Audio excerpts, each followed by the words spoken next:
Hi hello friends, welcome to MST academy. இன்னைக்கு நம்ம என்ன பார்க்க போறோம்னா 7ஆம் வகுப்பு 3ஆம் பருவத்தில் இருக்கக்கூடிய இலக்கணங்கள் தான் பார்க்க போறோம். ஃபர்ஸ்ட் நம்ம இலக்கணங்கள் மட்டும் தனியா எடுத்து பார்த்துட்டு இருக்கோம். 6th நம்ம இலக்கணங்கள் 6th ஸ்டாண்டர்ட்ல இருக்க first term, second term, third டேர்ம்க்குரிய இலக்கணம் நம்ம பார்த்துட்டு இருக்கோம். அதே மாதிரி இப்போ 7th நம்ம பார்க்க போறோம். ஸோ 7th என்னென்ன கண்டென்ட் இருக்கு அப்படின்னு சொல்லி நம்ம பார்த்துருவோம். சரிங்களா? 7th என்னென்ன இலக்கணங்கள் வருது அப்படிங்கிறத பார்த்தோம்னா 6th ஸ்டாண்டர்டுக்குரிய இலக்கணங்களும் first term, second term, third term தனியா இலக்கணம் மட்டுமே தனியா நம்ம பார்த்துட்டு இருந்திருக்கோம். அதுக்கான வீடியோஸும் நம்ம அப்லோட் பண்ணிட்டோம். பார்க்காதவங்க அதை பார்த்துருங்க. 7th நமக்கு தேர்ட் டேர்ம் பார்க்க போறோம். ஏற்கனவே 7th ஃபர்ஸ்ட் டேர்ம், செகண்ட் டேர்ம்ல இலக்கணம் மட்டும் தனியா நம்ம பிரிச்சு போட்டுட்டு இருக்கோம். இப்ப தேர்ட் டேர்ம்ல அணி இலக்கணம், அதாவது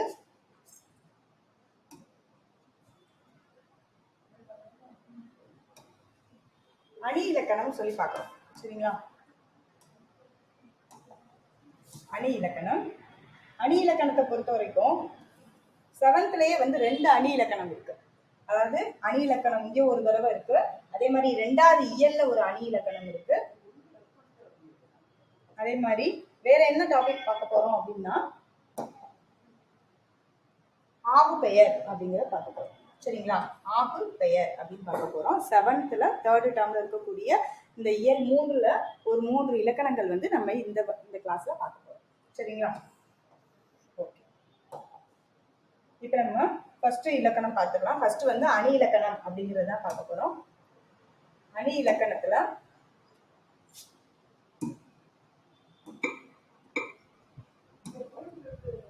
அணி இலக்கணம் அப்படிங்கறத இந்த இடத்துல பார்க்க போறோம். ஓகேவா? அணி அப்படின்னா என்னன்னு சொல்லி பார்க்கலாம். ஃபர்ஸ்ட் அணி அப்படின்னா என்ன? ஓகேவா? அணி என்னும் சொல்லுக்கு அழகு என்பது பொருள். அணி அப்படின்னா 3 சொல்லி நீ பார்க்கணும். அழகு என்பது பொருள். ஒரு செய்யுளை சொல்லாலும் பொருளாலும் அழகு பெற செய்தலே அணி என்பர் அப்படின்னு சொல்றாங்க. இப்போ ஒரு செய்யுள் இருக்கு அப்படின்னு சொன்னோம்னா அந்த செய்யுள்ல சொல்லாலும் பொருளாலும் அழகு பெற செய்வதுதான் அணி அப்படின்னு சொல்றாங்க. சரியா? இப்ப இந்த டாபிக்ல நம்ம உவமை அணி அப்படின்னா என்னன்னு பார்க்க போறோம். உவமை அணி, உவமை அப்படிங்கிறதே இந்த தொடர் பாத்தீங்கன்னா மயில் போல ஆடினால் மீன் போன்ற கண் அப்படின்னு சொல்லியிருக்காங்க. இப்ப உவமை அப்படின்னா என்ன அப்படின்னு சொல்லி பார்ப்போம். உவமை அணினா என்னன்னு பார்க்கலாம். இப்போ ஒரு எக்ஸாம்பிளுக்கு ஒரு 2 வேர்டு கொடுத்துருக்காங்க, 2 லைன் கொடுத்துருக்காங்க. மயில் போல ஆடினால் மீன் போன்ற கண் அப்படின்னு கொடுத்துருக்காங்க. இத்தொடர்களை படியுங்கள். இத்தொடர்களில் நடனமாடும் பெண்ணோடு மயிலையும் கண்ணுடன் மீனையும் ஒப்பிட்டுள்ளனர். ஒப்பிட்டு பார்க்கிறது. சரிங்களா? இந்த வரியை சொல்லி உங்களுக்கு சொல்லும் போதுதான் அது உங்களுக்கு கிளியர் ஆகும்ன்றதுனால நான் சொல்லல. அப்போ உவமை அப்படின்னா ஒப்பிட்டு பார்த்தல். சரிங்களா? உவமை அப்படின்னா ஒப்பிட்டு பார்த்தல். ஒப்பிடுதல்னு ஞாபகம் வச்சுக்கோங்க. ஒப்பிடுதல், இது மாதிரி அது இருக்கு, அது மாதிரி இது இருக்கு, அதாவது உயர்வை சொல்லி சொல்றது. கண்ணு மீன் மாதிரி இருக்கு அப்படின்னு சொல்லி ஒரு உயர்வா சொல்லியிருக்காங்க இந்த இடத்துல. சரிங்களா? ஓகே. மயிலையும், அதாவது ஆடும் நடனமாடும் பெண்ணோடு மயிலையும் கண்ணுடன் மீனையும் ஒப்பிட்டுள்ளனர். இவ்வாறு ஒப்பிட்டு கூறப்படும் பொருளை உவமை அல்லது உவமானம் அப்படின்னு சொல்லியிருக்காங்க. இவ்வாறு ஒப்பிட்டு கூறப்படும் பொருளை எப்படி சொல்லியிருக்காங்க? உவமைன்னு சொல்றாங்க அல்லது உவமானம் அப்படின்னு சொல்றாங்க. அப்ப உவமைனாலும் உவமானம்னாலும் ஒண்ணுதான். சரியா? உவமையால் விளக்கப்படும் பொருளை உவமேயம் என்பர். உவமையால் விளக்கப்படும் பொருளை எப்படி சொல்றாங்க அப்படின்னு சொன்னா உவமேயம் அப்படின்னு சொல்றாங்க. சரிங்களா? ஒப்பிட்டு கூறப்படும் பொருள் என்னது? மயில் போல ஆடினால் அப்படிங்கிறது ஒரு ஒப்பிட்டு சொல்லப்படுது. மீன் போன்ற கண், இதெல்லாம் ஒரு ஒப்பிட்டு கூறப்படும் பொருள். சரிங்களா? இதை உவமைன்னு சொல்றாங்க அல்லது உவமானம் சொல்றாங்க. இத்தொடர்களில் வந்துள்ள போல அப்படிங்கிற சொல்லுதான் உவம உருபு அப்படின்னு சொல்லியிருக்காங்க. சரிங்களா? இதை உவம உருபு அப்படின்னு சொல்றாங்க. ஓகே. இப்ப அடுத்து இதே மாதிரி இன்னொன்னு சொல்றாங்க. ஒரு குறள் சொல்லியிருக்காங்க. என்ன குறள் அப்படின்னா, அகழ்வாரை தாங்கும் நிலம் போல தம்மை இகழ்வார் பொறுத்தல் தலை அப்படின்னு சொல்றாங்க. பூமி தன்னை தோண்டுபவரை, பூமி தன்னை தோண்டுபவரை பொறுத்து கொள்வது போல நாம் நம்மை இகழ்ந்து பேசுபவரை பொறுத்து கொள்ள வேண்டும் அப்படிங்கிறது தான் இந்த குறளோட விளக்கம். சோ இதுல பூமி தன்னை தோண்டுபவரை பொறுத்து கொள்ளுதல் அப்படிங்கிறது உவமை. நாம் நம்மை இகழ்ந்து பேசுபவரை பொறுத்து கொள்ள வேண்டும் என்பது ஒப்பிடப்படும் பொருள். அப்ப ஒப்பிடப்படும் பொருள் உவமேயம். சரிங்களா? போல என்பது உவம உருபு. போல அப்படிங்கிறது உவம உருபு. அப்ப 3 விஷயம் பார்க்கிறோம். என்ன பார்க்கிறோம் அப்படின்னா, உவமை அப்படின்னு ஒண்ணு பார்க்கிறோம், உவமேயம் அப்படின்னு ஒண்ணு பார்க்கிறோம். உவமேயம்னா என்ன, உவம உருபுனா என்ன, இது 3ஐயும் கொஞ்சம் நம்ம ஸ்ட்ராங் ஆயிக்கணும். சரிங்களா? உவமை அப்படின்னா என்னன்னா, ஒப்பிட்டு கூறப்படும் பொருள் தான் உவமை. இப்ப பூமியை தான் என்ன சொல்றாங்க, ஒப்பிட்டு கூறுறாங்க. அப்ப பூமி அப்படிங்கிறது தான் உவமை. சரிங்களா? இகழ்ந்து பேசுபவரை பொறுத்து கொள்ள வேண்டும் அப்படிங்கிற ஒரு சென்டென்ஸ் நம்ம கொடுத்துருக்காங்க இல்லையா? அப்ப அது மாதிரி பூமி எப்படி தோண்டுபவரை பொறுத்து கொள்ளுதோ அது மாதிரி நம்மளை இகழ்பவங்க நம்ம பொறுத்து கொள்ளணும் அப்படிங்கிறது தான் உவமேயம். சரிங்களா? போல அப்படிங்கிறது உவம உருபு. போல அப்படிங்கிறது என்னது, உவம உருபு அப்படின்னு சொல்லியிருக்காங்க. சரிங்களா? ஓகே. ஒரு பாடலில் உவமையும் உவமேயமும் உவம உருபு வெளிப்படையாக வந்தால், நல்லா நோட் பண்ணிக்கோங்க, வெளிப்படையாக வந்தால் அது உவமை அணி எனப்படும். சரிங்களா? போல, புரைய, அன்ன, இன்ன, அற்று, இற்று, மான, கடுப்ப, ஒப்ப, உரள இது எல்லாமே உவம உருபுகளாக வரும். இப்ப இந்த இடத்துல தாங்கும் நிலம் போல அப்படின்னு வந்திருக்கு இல்லையா? அதே மாதிரி வேற என்னென்ன வார்த்தைகள் வரலாம் அப்படின்னு கேட்டீங்கன்னா, போல மாதிரியே இந்த புரைய, அன்ன, இன்ன, அற்று, இற்று, மான, கடுப்ப, ஒப்ப, உரள போன்றவை உவம உருபுகளாக வரும் சொல்லியிருக்காங்க. சரிங்களா? சோ வெளிப்படையா இந்த உவம உருபு வந்துச்சுன்னா அது உவமை அணின்னு சொல்றாங்க. இதுவே நெக்ஸ்ட் நம்ம பார்க்க போறது எடுத்துக்காட்டு உவமை அணி. எடுத்துக்காட்டு உவமை அணினா என்ன அப்படின்னா, அதேதான். நான் ஏன் அப்படி சொன்னேன்னா, அதாவது வெளிப்படையாக அப்படின்னு சொன்னோம் இல்லையா, அந்த உவம உருபு வெளிப்படையாக வந்துச்சுன்னா உவமை அணி. உவம உருபு வெளிப்படையாக வந்துச்சுன்னா உவமை அணி.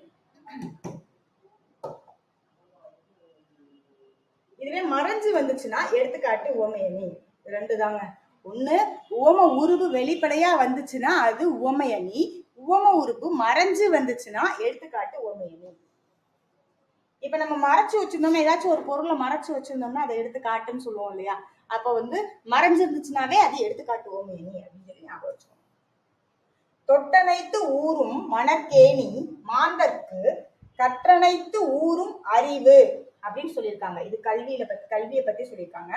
மணற்கேணியில் தோண்டிய அளவிற்கு நீர் ஊறும். மணல் கேணியில தோண்ட தோண்டதான் நமக்கு நீர் ஊறும். மனிதர்கள் கற்கும் அளவிற்கு ஏற்ப அறிவு பெருகும் என்பதே இக்குறளின் கருத்தாகும். சரிங்களா? இதில் தொட்டனைத்து ஊரும் மணற்கேணி என்பது உவமை. தொட்டனைத்து ஊரும் மணற்கேணி எதுக்கு ஒப்பிட்டு சொல்றாங்க? மணற்கேணிக்கு ஒப்பிட்டு சொல்றாங்க. சோ ஒப்பிட்டு கூறப்படும் பொருள் தான் உவமை. ஒப்பிட்டு கூறப்படும் பொருள் தான் உவமை. மாந்தர்க்கு கற்றனைத்து ஊரும் அறிவு, அதாவது மாந்தர்க்குனா மனிதர்களுக்கு, கற்றனைத்து ஊரும் அறிவு அப்படின்னா கல்வி கற்க கற்கதான் அவங்களோட அறிவு வளரும் சொல்லியிருக்காங்க. அது உவமேயம். சரிங்களா? இடையில் அது போல் என்னும் உவம உருபு மறைந்து வந்துள்ளது. அப்ப அது போல் அப்படிங்கிற உவம உருபு மறைந்து வந்துள்ளதால் இது எடுத்துக்காட்டு உவமை அணி. சரிங்களா? இவ்வாறு உவமை ஒரு தொடராகவும், இப்படியும் கேட்கலாம், உவமை ஒரு தொடராகவும் உவமேயம் ஒரு தொடராகவும் உவம உருபு மறைந்து வந்தால் அது டேஸ் எடுத்துக்காட்டு உவமை அணி எனப்படும். சரிங்களா? அப்ப எடுத்துக்காட்டு உவமை அணிக்கு அந்த தொட்டனைத்து ஊரும் மணற்கேணி மாந்தர்க்கு கற்றனைத்து ஊரும் அறிவு அப்படிங்கிறத நம்ம ஞாபகம் வச்சுக்கணும். சரிங்களா?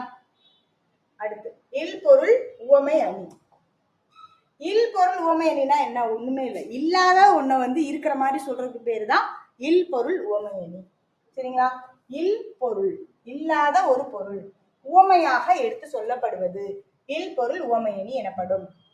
மாலை வெயிலில் மலை தூறல் பொன்மலை பொழிந்தது போல் தோன்றியது. பொன்மலை பொழிந்தது போல் தோன்றியது. காலை கொம்பு முளைத்த குதிரை போல பாய்ந்து வந்தது இப்படின்னு சொல்லியிருக்காங்க. இத்தொடர்களில் பொன்மலை பொழிந்தது போல, கொம்பு முளைத்த குதிரை போல என்னும் உவமைகள் வந்திருக்கு. உலகில் பொன்மலை பொழிய போறதும் கிடையாது, கொம்பு முளைச்ச குதிரையும் கிடையாது. சோ இவ்வாறு உலகில் இல்லாத ஒன்றை உவமையாக கூறுவதை இல் பொருள் உவமையணி என்பர். சரிங்களா? ஓகே, இப்ப நம்ம 3 அணி பார்த்திருக்கோம்.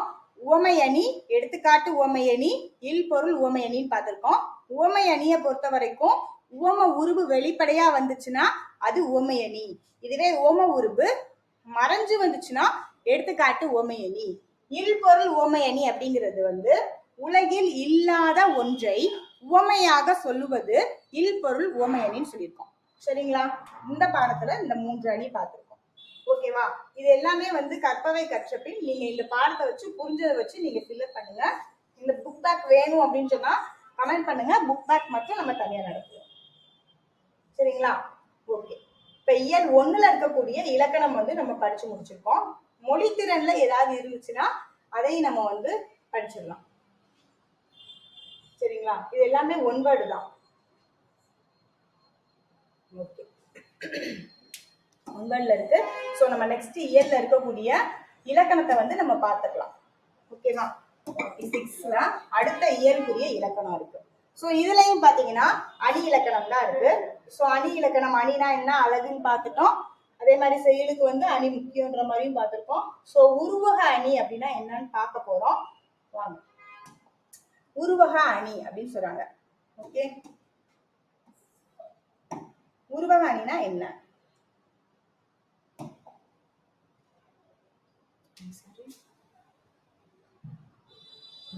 உருவக அணி ஒரு பொருளை விளக்க மற்றொரு பொருளை உவமையாக கூறுவது. ஒரு பொருளை இப்ப உங்களுக்கு விளக்கணும் அப்படின்னு சொன்னா இன்னொரு பொருளை உவமையாக கூறுவது உவமை அணி என முன்னர் கற்றோம். ஒரு பொருளை விளக்க மற்றொரு பொருளை உவமையாக கூறினாவே அது உவமை அணிதான் பார்த்திருக்கோம். உவமை வேறு, உவமிக்கப்படும் பொருள் வேறு. உவமை வேறு, உவமிக்கப்படும் பொருள் வேறு என்று இல்லாமல் இரண்டும் ஒன்றே என்பது தோன்றும்படி கூறுவதுதான் உருவக அணி அப்படின்னு சொல்லியிருக்காங்க. இதில் உவமிக்கப்படும் பொருள் முன்னும் உவமை பின்னுமாக அமையும். இப்ப நான் சொன்ன பாயிண்ட் எல்லாமே நமக்கு காரணம் கூற்றுல வைக்கிறதுக்கும் வாய்ப்பு இருக்கு. சோ இதை நல்லா கவனிச்சுக்கோங்க. உவமை வேறு, உவமிக்கப்படும் பொருள் வேறு என்று இல்லாமல் இரண்டும் ஒன்றே என்பது தோன்றும்படி கூறுவதுதான் உருவக அணின்னு சொல்லியிருக்காங்க. இதில் உவமிக்கப்படும் பொருள் முன்னும் உவமை பின்னுமாக அமையும் சொல்லியிருக்காங்க. ஓகே, வேர். நெக்ஸ்ட், தேன் போன்ற தமிழ் என்று கூறுவது உவமை. தேன் மாதிரி தமிழ் இருக்கு அப்படின்னு சொன்னோம்னா அது என்னதுப்பா? உவமை. சரிங்களா? தேன் மாதிரி தமிழ், தேன் போன்ற தமிழ் என்று கூறுவது உவமை. தமிழாகிய தேன் என்னும் பொருளில் தமிழ் தேன் என்று கூறுவது உருவகம். சரிங்களா? தமிழ் தேன் அப்படின்னு சொன்னா அது உருவகம். இப்ப இதை ரெண்டா பிரிச்சுக்கோங்க. சரிங்களா? ரெண்டா பிரிக்கும் போது உவமிக்கப்படும் பொருள் என்னது? உவமிக்கப்படும் பொருள் அதே மாதிரி உவமை, இது ரெண்டுமே இங்க தமிழ் தேன் போன்ற தமிழ் அப்படின்ற இடத்துல தேன்கிறது உவமையா வந்திருக்கு. அப்ப உவமை முன்னாடி வந்துச்சுன்னா அது உவமை. சரிங்களா? அதே தேன் உவமைக்கப்படும் பொருள். சோ இந்த தேன் பின்னாடி வந்துச்சுன்னா அது உருவகம் அப்படின்னு சொல்லியிருக்காங்க. வெள்ளம் போன்ற இன்பத்தை இன்ப வெள்ளம் என்று கூறுவதும் கடல் போன்ற துன்பத்தை துன்பக்கடல் என்று கூறுவதும் உருவகம் ஆகும் அப்படின்னு சொல்லியிருக்காங்க. சரிங்களா? அப்ப இந்த இடத்துல என்னென்ன உருவகமா என்ன சொல்லியிருக்காங்க? தமிழ் தேன், தமிழ் தேன் உருவகம். இன்ப வெள்ளம் உருவகம், இன்ப வெள்ளம் உருவகம். அதே மாதிரி துன்பக் கடல் உருவகம். சரிங்களா? துன்ப கடல் உருவகம்.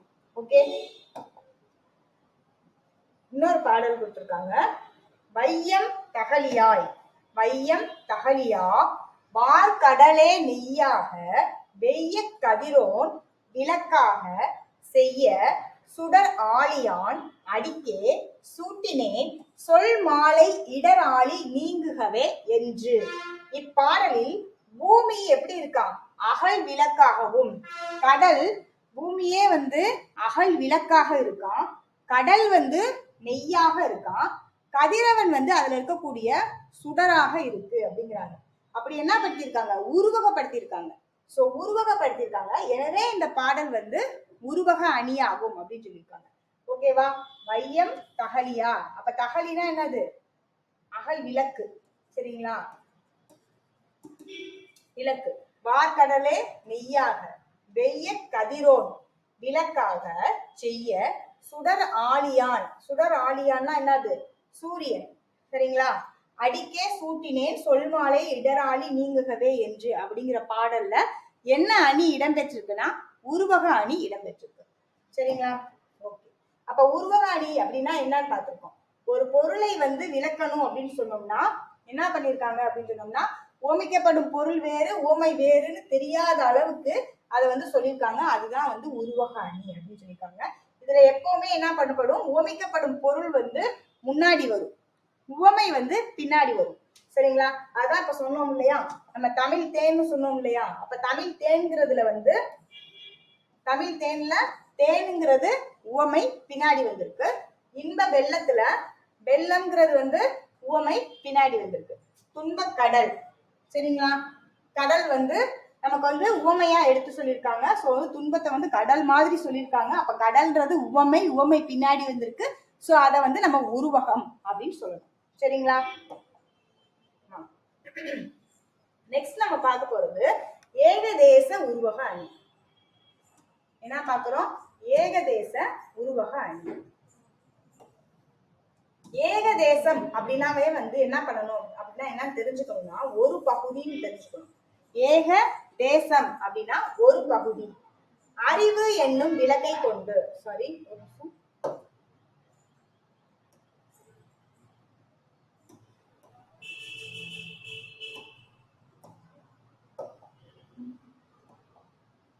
ஏகதேச உருவக அணியில அறிவு என்னும் விளக்கை கொண்டு அறியாமையை நீக்க வேண்டும். இத்தொடரில் அறிவு விளக்காக உருவகப்படுத்தப்பட்டு உள்ளது. சரிங்களா? இப்ப அறிவு என்னும் விளக்கு அப்படிங்கிறது ஒரு உருவகப்படுத்தியிருக்காங்க. சோ அறியாமை இருளாக உருவகப்படுத்தப்படவில்லை. ஒன்றை உருவகப்படுத்தியிருக்காங்க, ஒன்றை உருவகப்படுத்தப்படவில்லை. இவ்வாறு கூறப்படும் இரு பொருள்களில் ஒன்றை மட்டும் உருவகப்படுத்தி மற்றொன்றை உருவகப்படுத்தாமல் விடுவது ஏகதேச உருவக அணி அப்படின்னு சொல்லிட்டாங்க. சரிங்களா? ஓகே. இப்ப ஏகதேசம்னா நம்ம என்னன்னு பார்த்தோம்? ஒரு பகுதின்னு பார்த்தோம். ஏகதேசம் ஒரு பகுதி.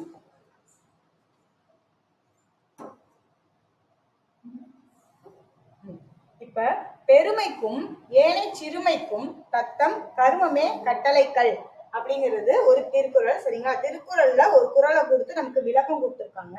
வள்ளுவர் மக்களின் செயல்களை பொன்னின் தரத்தை அறிய உதவும் உரை கல்லாக உருவகம் செய்துவிட்டு மக்களது உயர்வையும் தாழ்வையும் பொன்னாக உருவகம் செய்யவில்லை.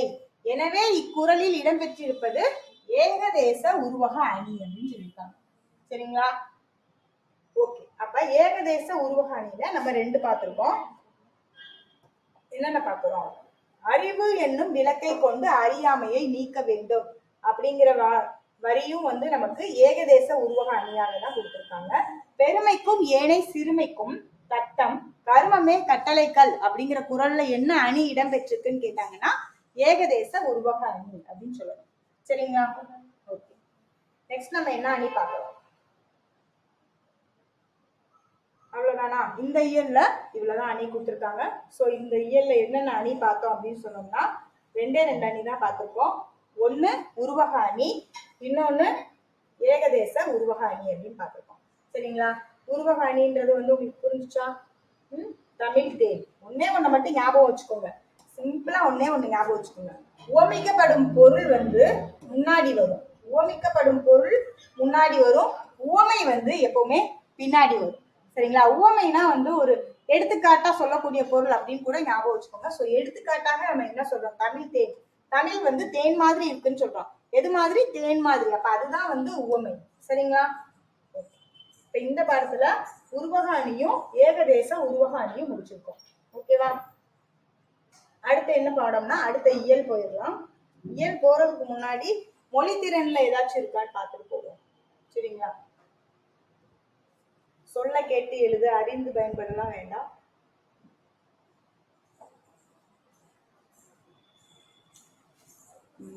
வினாச்சொற்கள் இதுவும் வந்து நீங்க எக்ஸசைஸ்லாம் நீங்களே பண்ணிடுங்க. சரிங்களா? இலக்கண பகுதியா ஏதாச்சும் இருந்துச்சுன்னா நம்ம எடுத்துருவோம்.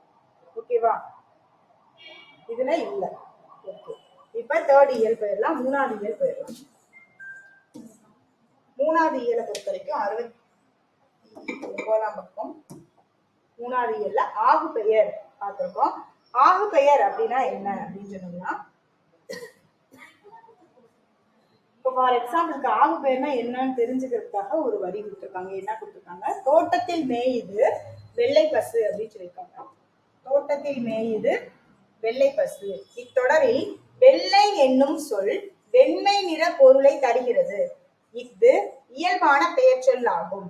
சரிங்களா? இப்ப இந்த இடத்துல வெள்ளை பசு அப்படிங்கிறது வந்து அது ஒரு வெண்மை நிறத்தை குறிக்கக்கூடிய ஒரு வெண்மை நிறத்தை குறிக்கக்கூடிய ஒரு வார்த்தை. சோ இது இயல்பான ஒரு பெயர் சொல்லாம். இதுவே வீட்டுக்கு வெள்ளை அடித்தான் அப்படின்னு சொல்லியிருக்காங்க. அப்ப வீட்டுக்கு வெள்ளை அடித்தான்னா இத்தொடரில் வெள்ளை என்பது வெண்மை நிறத்தை குறிக்காமல் வெண்மை நிறமுடைய சுண்ணாம்பை குறிக்கிறது. இவ்வாறு ஒன்றன் பெயர் அதனை குறிக்காமல் அதனோடு தொடர்புடைய வேறு ஒன்றிற்கு ஆகி வந்துச்சுனால் அது ஆகு பெயர் எனப்படும். சரிங்களா? இப்ப பொருள், இடம், காலம், சினை, பண்பு, தொழில் ஆகிய 6 வகையான பெயர் சொற்களிலும் ஆகு பெயர்கள் இருக்கு அப்படின்னு சொல்லியிருக்காங்க.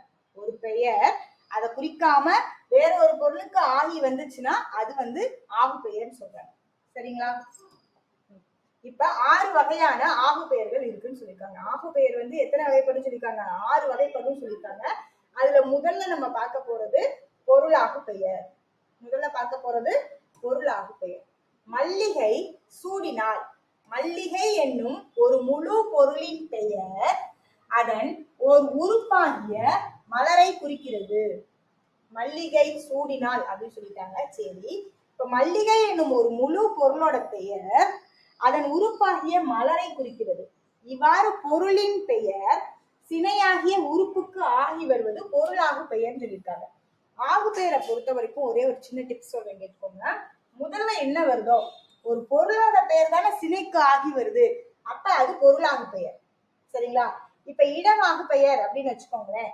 அந்த இடம் தான் வந்து இடத்தை தான் வந்து அந்த இடத்தை சார்ந்த விளையாட்டு அணியை குறிப்பதால் இது இடவாகு பெயர். சரிங்களா? ஆகு பெயரை பொறுத்த வரைக்கும் முதல்ல என்ன வருதோ அதுதான் ஆகு பெயர். இப்ப பொருளின் பெயர் தான் அதன் சினைக்கு ஆகி வருது. அப்ப இது என்ன ஆகு பெயர்? பொருளாகு பெயர். சரிங்களா? இப்ப இடவாகு பெயர். சடுகுடு போட்டியில் தமிழ்நாடு வெற்றி பெற்றது. இப்ப தமிழ்நாடு வெற்றி பெற்றது அப்படின்னு சொன்னா தமிழ்நாடு வெற்றி பெறல, தமிழ்நாடுல இருந்து இடம்பெற்ற அணிதான் வெற்றி பெற்றிருக்கு. சரிங்களா? சோ தமிழ்நாடு என்னும் பெயர் அவ்விடத்தை சேர்ந்த விளையாட்டு அணியை குறிப்பதால் இஃது இடமாகு பெயர் ஆகும் சொல்லியிருக்காங்க. சரிங்களா? சோ அப்ப அந்த பேர் என்ன சொல்லுது? இந்த தமிழ்நாடு அப்படிங்கிறது ஆகு பெயர் சொல்லிட்டாங்க. அப்ப அது என்ன ஆகு பெயர் அப்படின்னு கேட்டோம்னா அது ஒரு இடத்தை சார்ந்த விளையாட்டு அணிக்கு ஆகி வருவதனால இது இடவாகு பெயர் அப்படின்னு சொல்லியிருக்காங்க. ஓகே, நெக்ஸ்ட் காலவாகு பெயர் அப்படின்னு சொல்றாங்க. காலவாகு பெயர் என்னன்னா காலத்தை குறிக்கக்கூடியது. டிசம்பர் சூடினால் அப்படின்னா இப்ப டிசம்பர் மாசத்தை சூட முடியாது, டிசம்பர் மாசத்துல பூக்கக்கூடிய பூவை வந்து அவ சூடியிருக்கா. சோ டிசம்பர் என்னும் காலப்பெயர் அக்காலத்தில் மலரும் பூவை குறிப்பதால் இது காலவாகு பெயர் ஆயிற்று அப்படின்னு சொல்லியிருக்காங்க. அப்ப இது என்ன ஆயிருக்கு? அந்த காலத்துக்குரியதை குறிக்குது, அதனால இது காலவாகு பெயர். அந்த காலத்தில் காலத்தில் மலரும் பூவை குறிப்பதால் இது காலவாகு பெயர் அப்படின்னு சொல்லியிருக்காங்க.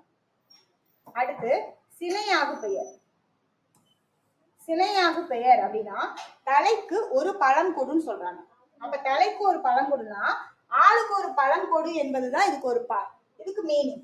சோ இவ்வாறு சினையின் அதாவது சினைனா உறுப்பு பெயர் முதலாகிய பொருளுக்கு ஆகி வருவதால் இது சினையாகு பெயர் அப்படின்னு சொல்லியிருக்காங்க. சரிங்களா? இப்ப இதுவே முதல் பொருள் சினைக்கு ஆகி வந்துச்சுன்னா இப்ப மல்லிகை சூடினால் அப்படின்னு சொன்னீங்கன்னா முதல் பொருள், அப்ப அது பொருளாகு பெயர்னு வந்துடும். இங்க தலைக்கு ஒரு பழங்கொடு அப்படின்னு சொன்னா இது தலைங்கிறது ஒரு சினை, ஒரு உறுப்பு, அதனால இத சினையாகு பெயர் அப்படின்னு சொல்றோம். சரிங்களா? அடுத்து பண்பாகு பெயர் அப்படின்னா என்னன்னு பாக்குறோம். பண்பாகு பெயர்னா என்ன? இனிப்பு தின்றான். இத்தொடரில் இனிப்பு என்னும் பண்பு பெயர் தின்பண்டத்தை குறிக்குது. இனிப்புங்கிறது ஒரு பண்பு, இனிப்பு கசப்பு இதெல்லாம் ஒரு பண்பு பெயர். சரிங்களா? அப்ப இது பண்பாகு பெயர் அப்படின்னு. இனிப்பு தின்றான் அப்படின்னா பண்பாகு பெயர். அடுத்து தொழிலாகு பெயர். தொழிலாகு பெயர் அப்படின்னா பொங்கல் உண்டான். இத்தொடரில் பொங்கல் அப்படிங்கிறது பொங்குதல் அப்படிங்கிற தொழில் பெயரை பொங்குதல் என்னும் தொழில் பெயர் அத்தொழிலால் உருவான உணவினை குறிப்பதால்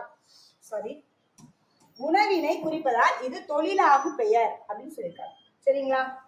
அப்ப பொங்கல் அப்படிங்கிறது என்னது? பொங்குதல் அப்படிங்கிற ஒரு தொழிலை குறிக்கக்கூடியது. இது அந்த தொழிலால் உருவான உணவை குறிப்பதால் இது தொழிலாகு பெயர் அப்படின்னு சொல்லியிருக்காங்க. நெக்ஸ்ட் நம்ம பார்க்க போறது இரட்டை கிளவி. இரட்டை கிளவி தான் இலக்கணத்திலே ரொம்ப ஈஸியானதுன்னு டக்குன்னு நம்ம சொல்லிடலாம். இது இப்ப என்னது இரட்டை கிளவி. ஆனா இதுல சில கண்டிஷன்ஸ் இருக்கு. என்ன கண்டிஷன்ஸ் அப்படின்னு சொல்லி பார்ப்போம். தங்கை விறுவிறுவென நடந்து சென்று தோட்டத்தில் மலர்ந்த மலர்களை கலகலவென சிரித்தபடி மலமளவென கொய்ய தொடங்கினாள் அப்படின்னு சொல்லியிருக்காங்க. அப்ப இந்த இடத்துல விறுவிறு, கலகல, மலமல ஆகிய சொற்களை பார்க்கும்போது அது எதுலையுமே இது எல்லாமே ஒரு அசை சொற்கள் அப்படின்னு சொல்லியிருக்காங்க. 2 2ஆக தான் வந்திருக்கு. சரிங்களா? 2 2ஆக மட்டும் வந்துச்சுன்னாதான் அது இரட்டை கிளவி. First condition. சரிங்களா? அடுத்து அவற்றை பிரித்து பார்த்தால் பொருள் தராது. இரண்டாவது கண்டிஷன். இவ்வாறு இரட்டையாக இணைந்து பிரித்தால் தனி பொருள் தராத சொற்கள். இரட்டையாக இணைஞ்சு வந்திருக்கும், பிரித்தால் தனி பொருள் தராது. சோ இத நம்ம இரட்டை கிளவி அப்படின்னு சொல்றாங்க. சரிங்களா? மணமக்களை பார்த்து இரட்டை கிளவி போல் இணையாது இருங்கள் அப்படின்னு சொல்லி ஒரு பிரபலமான கவிஞர் பாராட்டியிருப்பாரு. அது என்னன்னு உங்களுக்கு தெரிஞ்சிச்சுன்னா கமெண்ட் பண்ணுங்க. சரிங்களா? நெக்ஸ்ட் அடுக்கு தொடர். சிறுவர்கள் விளையாடி கொண்டிருந்தனர். அமுதன் திடீரென பாம்பு பாம்பு என்று கத்தினார். எங்கே எங்கே என்று கேட்டபடி மற்ற சிறுவர்கள் ஓடினார்கள். இல்லை இல்லை சும்மாதான் சொன்னேன் என்று சொன்னபடி ஓடினான். அமுதன் அவனை பிடி பிடி பிடி. இங்க பாத்தீங்கன்னா 4 இடத்துல வந்திருக்கா. 1 2 3 4 அடுக்கு தொடர் இந்த மாதிரி 2 3 4 இடத்துல கூட வரும். சரிங்களா? இப்பகுதியில் சில சொற்கள் 2 3 4 முறை இடம்பெற்றுள்ளது. இவ்வாறு இது ஒரு ஃபர்ஸ்ட் கண்டிஷன். 4 முறை கூட அடுக்கு தொடர் இடம்பெறும். அடுத்து அச்சம், விரைவு, சினம் போன்ற காரணங்களால் ஒரு சொல் ஒன்றுக்கு மேற்பட்ட முறை தொடர்ந்து வருவதை அடுக்கு தொடர் சொல்றாங்க. என்னென்ன காரணங்களால் அப்படின்னு கேட்டோம்னா அச்சம், விரைவு, சினம் போன்ற காரணங்களால். அடுக்கு தொடரில் பலமுறை இடம்பெறும் ஒவ்வொரு சொல்லுமே பொருளுடையது. பாத்தீங்கன்னா எல்லா பொருளுமே பொருளுடையதாக இருக்கும். இது அடுத்த கண்டிஷன். சரிங்களா? அடுத்து என்ன பார்க்கிறோம்? அடுக்கு தொடருக்கும் இரட்டை கிளவிக்கும் என்ன கம்பேர் பண்ணி பாக்குறாங்க. இதுனா என்ன? இரட்டை கிளவினா என்ன? அடுக்கு தொடர் தான். அடுக்கு தொடரில் உள்ள சொற்களை தனித்தனியே பிரித்து பார்த்தாலும் அவற்றுக்கு பொருள் உண்டு. சரிங்களா? ஃபர்ஸ்ட் கண்டிஷன் என்னது? பொருள் இருக்கு. அதுக்கு எதுக்கு? அடுக்கு தொடருக்கு. இரட்டை கிளவியை பிரித்து பார்த்தால் பொருள் தராது. சரிங்களா? கிளவின்னு சொல்லி ஞாபகம் வச்சுக்கோங்க. இது கிளவினா இந்த லாதான் போடணும். இதுதான் சொல் அப்படின்னு சொல்ற அர்த்தம் இருக்கு. கிளவி, பதம் இதெல்லாம் நம்ம 6th ஸ்டாண்டர்ட்ல பார்த்திருக்கோம். ஸோ 2 2 சொற்களாக வருவதனாலதான் இதுக்கு பேர் இரட்டை கிளவின்னு பேர் இருந்துச்சு. சரிங்களா? ஓகே. ஃபர்ஸ்ட் கண்டிஷன் என்ன பார்த்திருக்கோம்? அடுக்கு தொடர்ல தனித்தனியே பிரிச்சு பார்த்தால் அடுக்கு தொடருக்கு பொருள் இருக்கு, இரட்டை கிளவிக்கு பொருள் இல்லை. அடுக்கு தொடரில் ஒரே சொல் 2 முதல் 4 முறை வரும். அடுக்கு தொடர்ல எத்தனை முறை வருமா? 2ல இருந்து 4 முறை கூட வரும். சரிங்களா? இரட்டை கிளவியில் ஒரு சொல் 2 முறை மட்டுமே வரும். சொன்னேன்னா அப்பே. இரட்டை கிளவி அப்படிங்கிறது கம்பல்சரி 2 தடவை மட்டும்தான் வரும்.